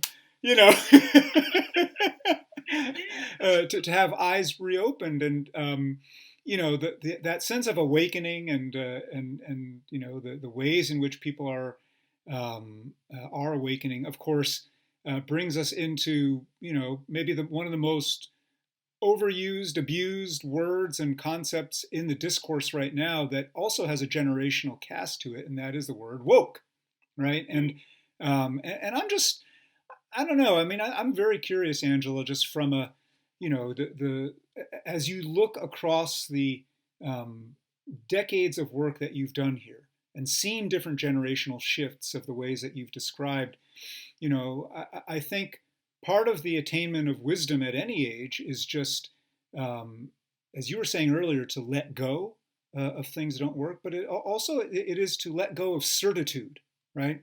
And I think one of the things that is interesting / dangerous about our general political culture right now, all across the board, right, is that it's too easy to kind of get a quick hit of righteous certitude, right? Social media feeds, rewards, just like, I'm just going to throw down with righteous certitude.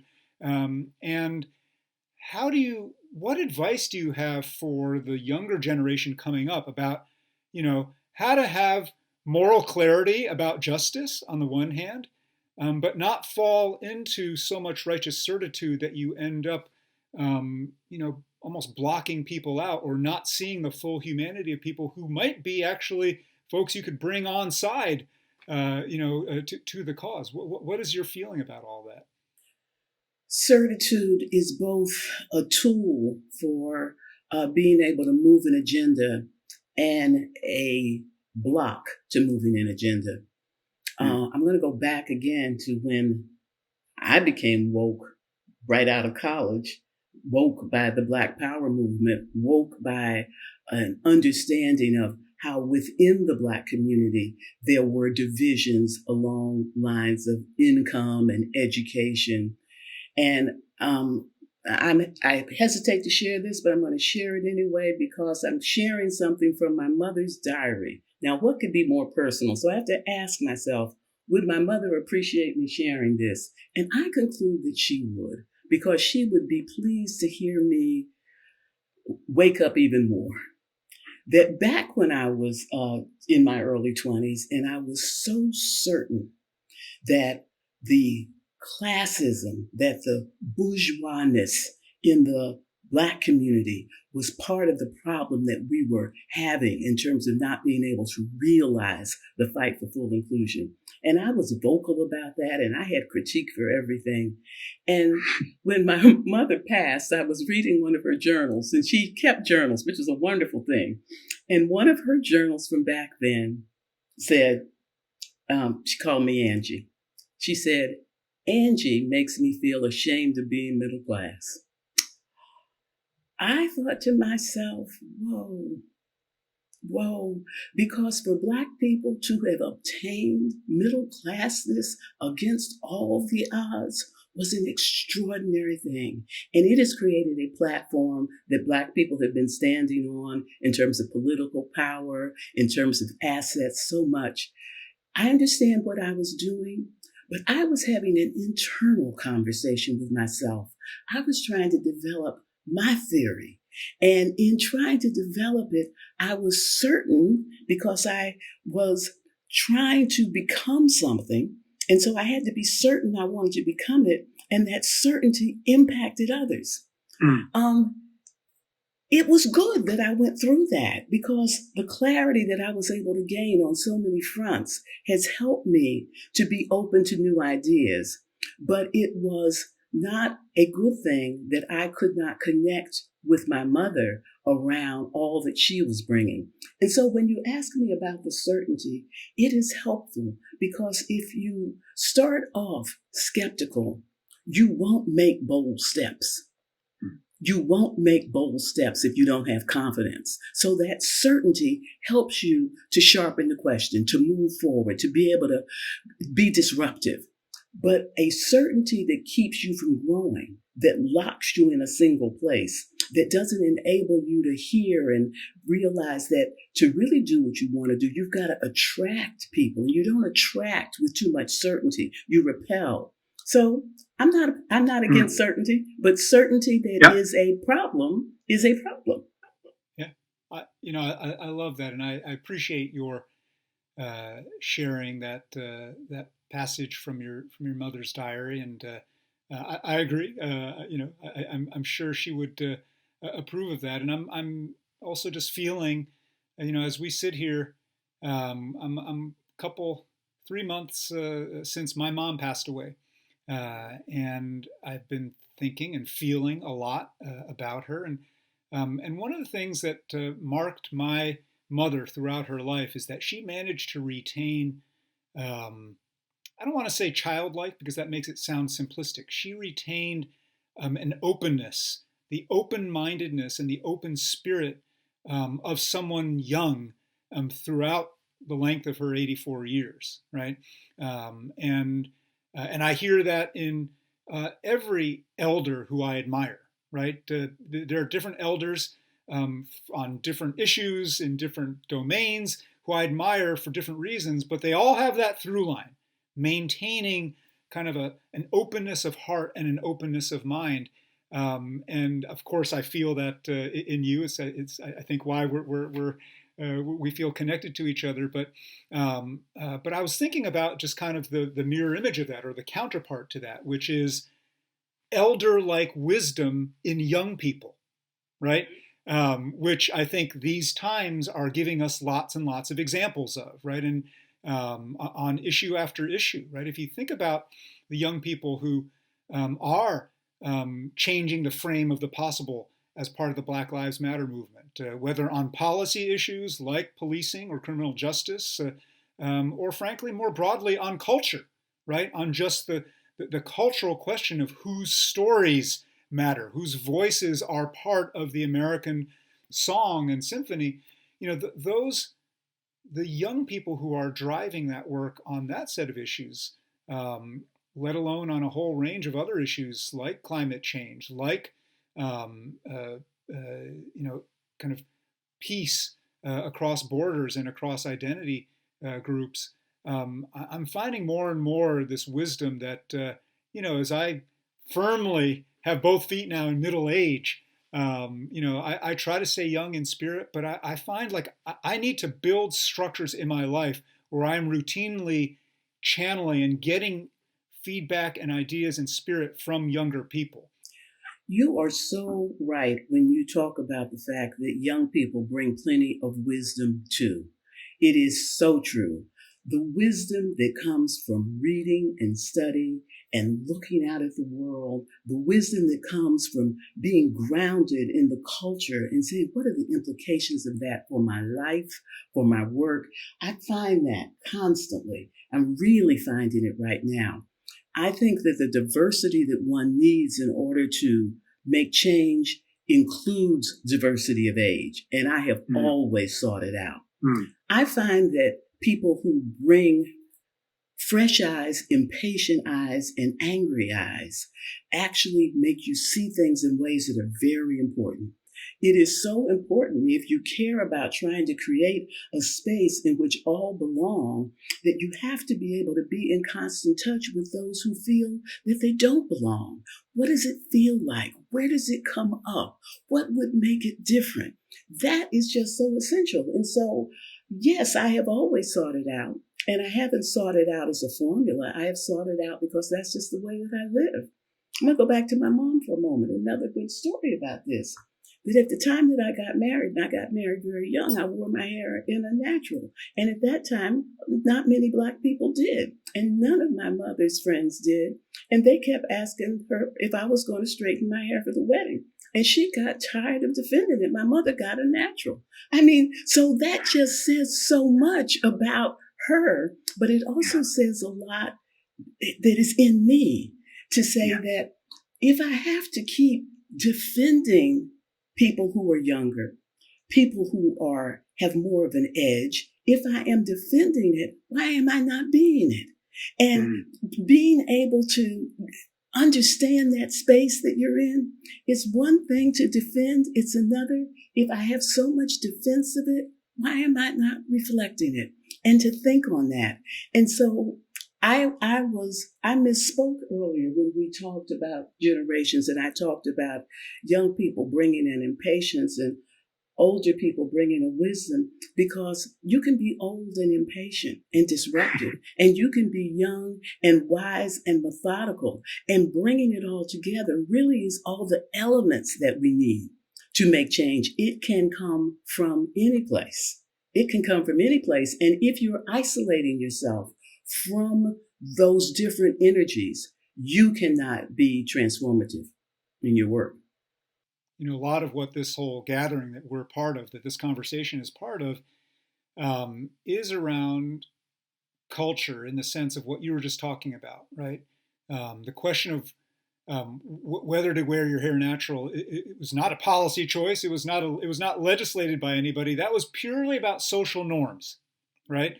And the way that groups enforce norms and generations enforce norms, right? And then new generations come up with changed norms, and if you're lucky, there is discourse between them, and norms shift over time, and we see that on issue after issue.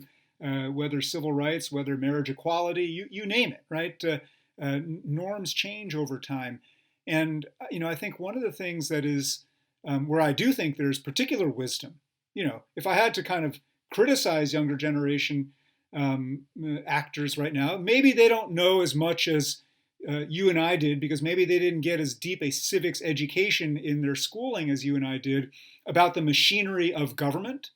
And yeah, it'd be great for them to have more of a deeper understanding about who decides things in government and policy and politics, so that they can actually work that system. But what this younger generation absolutely has is a deeply practiced sense of how to shift social norms, right? And again, that's partly because this is a digitally native generation where they are networked from the get-go, and they can see instant results in the form of a meme or a tweet that goes viral or something like that. But it's not just about social media. They have a deeper awareness of how hearts and minds change, right? And I think that is, you can't always put your finger on it, but when you spend time, I love the way you put it. It's not that you had a formula of spending time with young people. It's just what you did, right? It's just what you do still. And yet when we zoom out to the bigger culture in the United States right now, things are still so siloed generationally, right? I mean, look at the United States Senate, where you're a young up and comer in the Senate if you're 55, right? I mean, they're all people who are, median age 75 or whatever it is, right? Power in that traditional structure of politics is still dominated by, what you might call a gerontocracy, right? There is this kind of elder monopoly of those formal structures of power, and yet people who are middle-aged and older right now have the sense, and a lot of people, are uncertain about where to fit in because they sense that the culture, popular culture, social norms, are changing in ways that are driven by young people, where the older folks don't really have a say anymore. And all these new forms of being, new pronouns, new ways of recognizing, spectrums and diversity of gender, that this is a thing that is driven by young people. And I think one of the things that we've got to figure out is how, again, to get that generational cross-pollination in both those domains, in the formal halls of power, but also in the making of culture, right? So that there is more of that kind of cross-age learning and creation in both domains.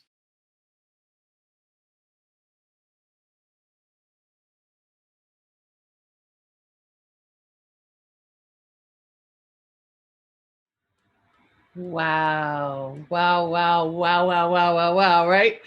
How full are you all feeling? I am sure that if just the little bit that we're expressing, Scott and I mean, I feel like the universe just expanded. There's so many pearls that came from them. So one of the early questions was, what can happen when the generations collide? It made me think about the stars in the sky and the meteors and what happens when there are collisions. Sometimes new planets are created, new ideas are formed, incredible opportunity is there. But what they talked to us about that was quite nuanced sometimes and very blatant other times is, we have choice. The choice of how we come together, of whether we choose to listen to each other and support each other.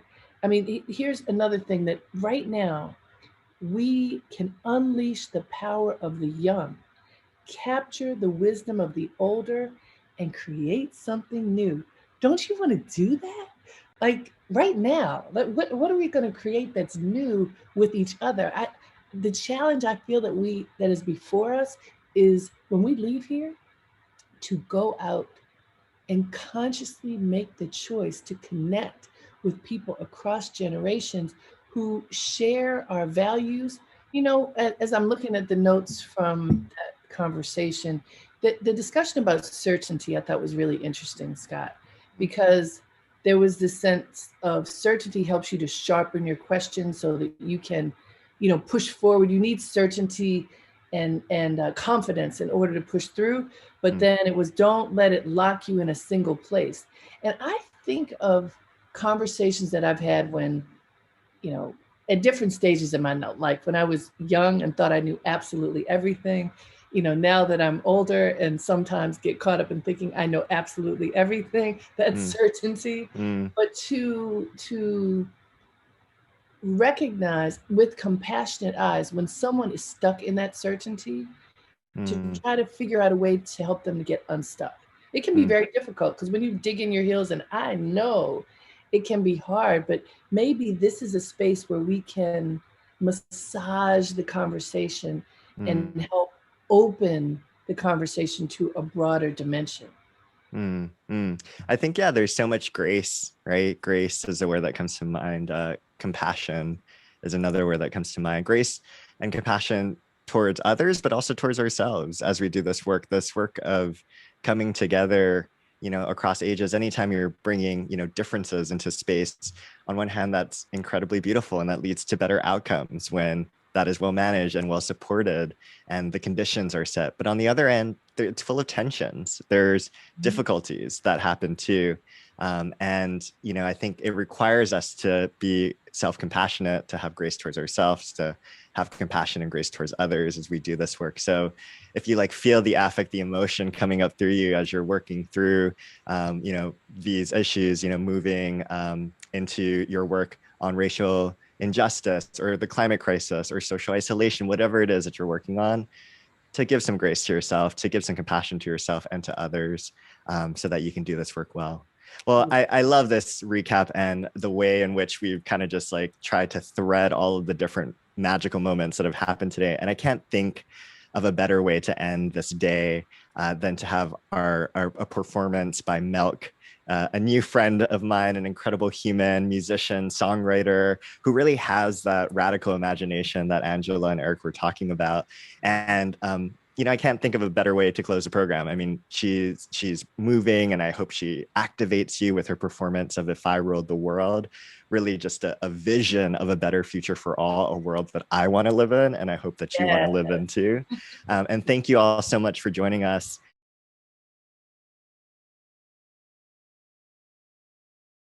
Hi, I'm Milk, and I'm so excited to be a part of this Co-Generate event. I know that I am better for having relationships with people who are much younger than me, much older than me, and all ages in between. I love that this event is shining a light on the power that exists when we build bridges with each other, no matter what different upbringings or lessons we've learned. And I hope that we can exchange wisdom and vibrant ideas with each other so that we can come up with imaginative, groundbreaking, and nourishing solutions to build towards a better world. Thank you so much, and I hope you enjoy this song called If I Ruled the World. And I did include an age-positive lyric in there, so I hope you listen out for it and feel empowered and enjoy it.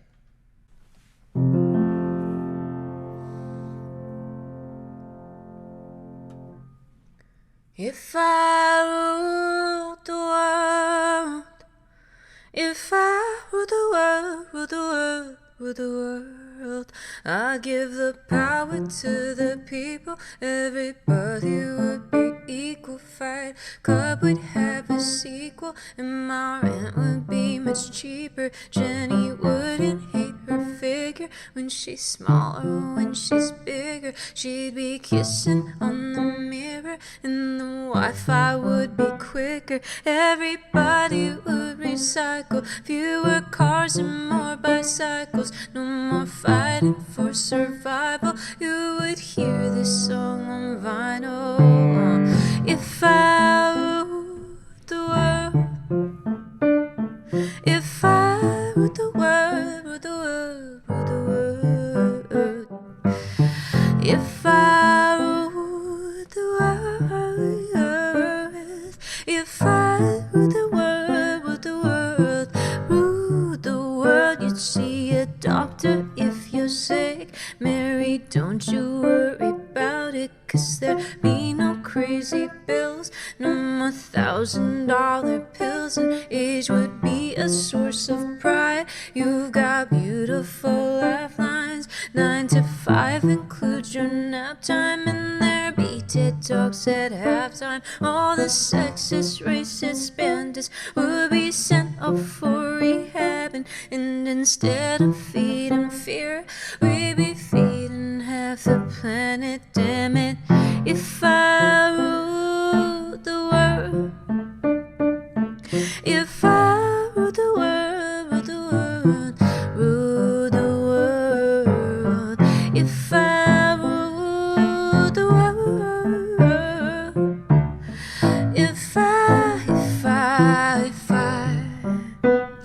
if I ruled, it would be less about me, more about you, more about you. If I ruled, it would be less about me, more about you, more about you.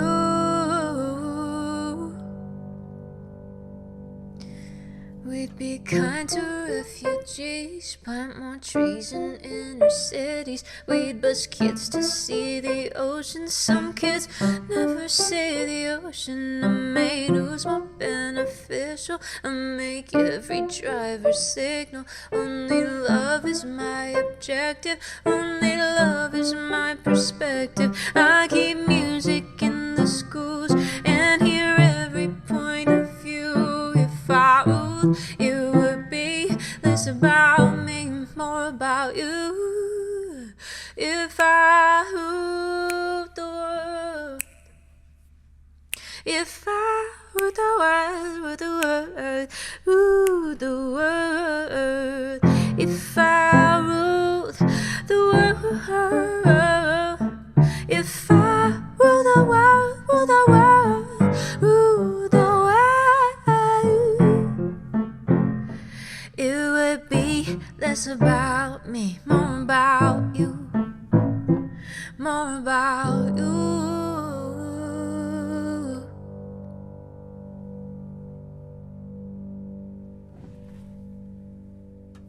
Thank you so much.